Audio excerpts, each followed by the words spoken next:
This isn't gonna work well. It's fun. Sometimes he's naughty. Sometimes he's nice. But every time he's Dirt Guy. It's Dirt Guy Drive Time with your host, Dirt Guy. Welcome to Dirt Guy Drive Time. This is my personal vlog where I drive home from work, talking to you about all kinds of fun stuff. Even stuff like where I give myself a pine cone. We're gonna talk about that in a second. But first, I gotta share this with you. This is what I'm dealing with. Take a look at this image right here. Yep, that's live footage as I'm driving in the rain on my way home from work. I invoked again the iPhone cam on the rearview mirror to get that done. But yeah, it's forecasting that my normal Thursday 2.5 hour drive is gonna be about 3.5 hours. So this is gonna be a long damn show, people. So I pause the video, get some coffee, grab a smoke or whatever it is you do when you're watching this, and just get a blankie. Just get a blankie and relax. But don't relax too much. I don't want you falling asleep in the middle of a video. Think of the nightmares you'd have. Oh my God, I can't even think about it right now. It's so frightening. It's a nightmarish proportion. Hey, let's take another look outside.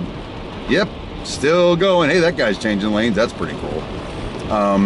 You know, I feel pretty high tech right now. I got the camera I'm talking to you on, and I got a camera over here. They both have screens, but I'm not watching them because it's raining, and that would be unsafe to be staring at cameras, screens, instead of driving home. So there's a whole lot to say about nothing. Anyway, we're gonna shut the camera off over here on the rearview mirror like that.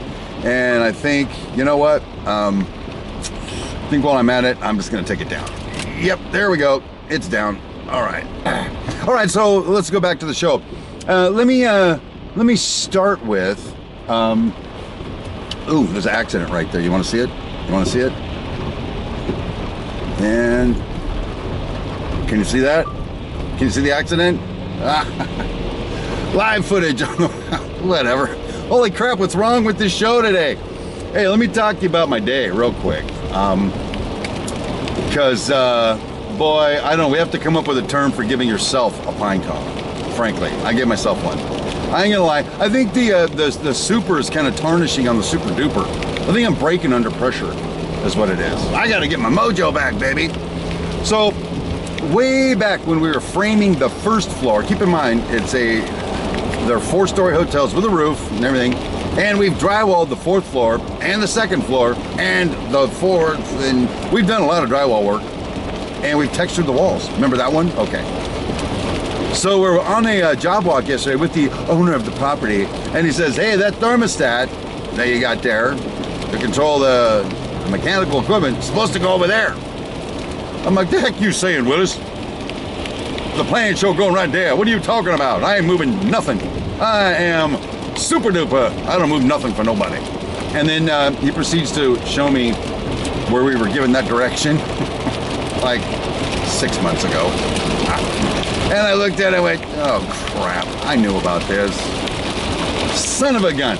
I ended up giving that information to our previous HVAC contractor, who went tits up, and so we replaced it with another one, and apparently they never got the information, and they just put all those in the wrong place. Yep, I had no leg to stand on. I never bothered to check on it.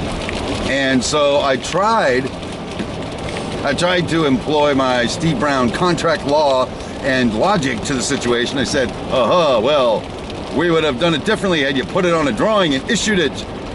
And the Cobra says this to me, nicely, but he was making a point. He goes, Steve, we own this thing. We're the one writing the checks. And when we give you direction at no cost in a timely manner, you need to integrate it into construction. And I went like this. Okay, Daddy. I'm sorry. I'm sorry I did that. I wasn't arguing with you. I was just trying to save my ass. I think it just cost my company about $5,000. Gee, muddy Chris. Well, you know, it's like $36 million worth of hotels. And I'm not the only one that's made mistakes, but I don't know I've actually made any that cost us money. I've found a way to dodge the bullet. And There weren't no dodging no bullet this time. So I got to find a way to make that money back. Although, as bad as this job is doing and as far as it's going to run over schedule, I'll be lucky to see a bonus at the end anyway. The bonus will be keeping my damn job is what it is. So I don't know. Today I was walking around the trailer interviewing my staff to see who should be my successor. Actually, I did. I went up to our newest assistant super. No, I started with the laborer, and I said, "Hey, bro, I think I'm done after tomorrow. So I want to anoint you lead superintendent." He's like, "Nope." I'm like, "What do you mean, nope?" He goes, "I wouldn't want your job." I'm like, "You mother." And then I went up to our newest assistant superintendent. I'm like, "Hey, your lead superintendent starting tomorrow." He just says, "No, I'm not." And I'm like, "What do you mean?" Because I don't want your damn job. I proceeded to go down the line. Nobody wants my job. Well, that's good. Means I got to keep it, I suppose. So anyway, that's exciting stuff. That's what happens when you give yourself a pine cone. And the thing is, it's not like nobody told me. They did tell me. I just went space cadet on it. And yep, it'll be hard to sit down for about a week now. So there you go. Remember when your parents used to say to you, or at least mine did, I'm going to spank you so hard you won't be able to sit down for a week. Is that terrifying to say to a 1-year-old? I think it is. Pine cones are worse though. Anyway, bro, there you go. Not happy with that. But you know, another topic of discussion is the Covid-19, the coronavirus. And here's the thing, I've got some conspiracy stuff about that. I think I do. First of all, the first fallacy is, if you look on a map, you're going to find in Southern California a city called Corona. Corona, okay? I live right next door to Corona, and so I'm here to tell you, there's not a whole lot of coronavirus going on around here. I don't know where these people are getting this from. But Cindy and I, last weekend, we went to Norco and Corona, the city's right there, and I'm not feeling it, bro. Nobody had a virus that we could tell anyway. And so that kind of has me a little suspect to the whole coronavirus thing, frankly. Now let me roll back a minute, all right? We're going conspiratard right now. That's my new one, conspiratard, okay? And conspiratard is this. Remember when there was this AIDS epidemic, right? Pandemic, I guess. Pandemic's the new thing. Epidemic is so last decade, last century. What happens is the patient zero has something bad. We really don't know how patient zero got it. Patient zero has it though. Or this is the story. And then patient zero travels to a place, and then patients 1 through 100 are formed. And then those 100 people disperse into the kingdom, and then patients 101 through 100 billion are formed. And so that's the way it works. And so everybody's freaking out back in the day. You know, there were some religious folks thinking it's God's judgment, others thinking it's a curse for certain kinds of people. Basically, no one will come out and say it, but the reality is that was a sort of CIA weapon, a weaponized virus that had gotten out of control. It was targeting certain kinds of people for certain experiments to use in some form of a war, right? We're just gonna get everybody sick. Hey, sick people can't hold a gun. We'll just take over without firing a shot. That's what they're thinking. So, but then we figured that one out. You figured out, don't do these kind of things with these kind of people. Nah, not these kind of people. I'm trying to keep it highbrow right now, all right? No, without a glove on, basically, is what they're saying. So we eradicated that bitch, didn't we? But you can see, well, for the most part, I guess. But you can see how the people that were affected by it, certain kinds of people, not so much, although there were casualties. But certain classes, if you will, of people were affected by it. Now, let's flash forward to right now. How come when there was only 80 cases reported, it was a pandemic? How come? Who blew that frickin' whistle, right? Somebody did. And now, of course, it seems to be growing, or is it?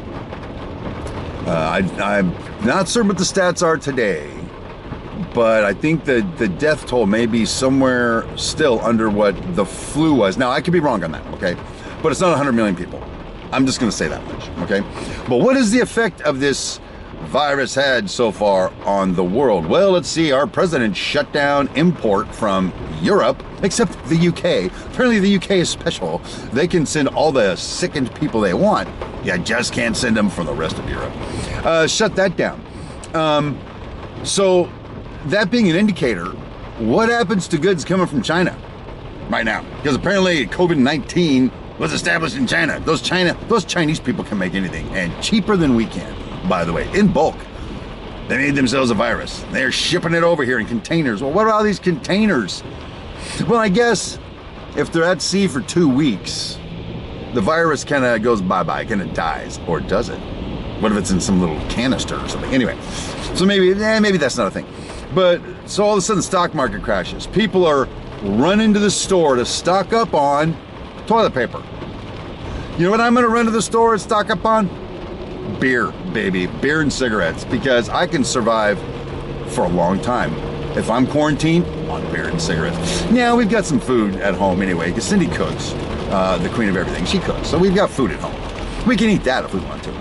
But I'm thinking that somebody, whoever they are, them, it, the New World Order, I think these people designed this little cocktail virus and inserted it into the world as a terrorist weapon. That's what I think happened. Everybody's freaking out. You got people buying out stores. You got people staying. A whole Northern California shut down. Nobody goes nowhere. Schools are being shut down. Governments are being shut down. The moon was shut down earlier today. There's going to be no moon tonight. It's in quarantine. That sucks, doesn't it? So I just need us to all understand something. When the media jumps a hold of, just grabs a hold of some seemingly innocuous story that says, hey, people got the flu. They don't shut down import from Europe because of the flu, except for the UK, of course. They don't shut that down. They go, wow, it sucks. Get a shot and get over it, baby. When you hear the news just whip up some innocuous thing that happened, you can bet your bottom dollar there's a big machine behind it, baby, and we're all going to pay the penalty for their nefarious goals. Nefarious. The goals are nefarious. That's a real word. Look it up. It's in the Geneva Convention. So anyway, that's what I'm thinking about on the way home. And let's see, I've been in this truck now for an hour and 18 minutes. And right about now, I should be about 30 minutes from home, and I'm still 2 hours away. So God bless me and you for the drive home. So anyway, that's the vlog for today. It's a conspiratard, self-imposed pine cone episode. And I got to tell you something, people. That's about all I got. And so until I see you tomorrow on the Big Friday wrap-up report, my name is Steve Brown. And don't cone your six.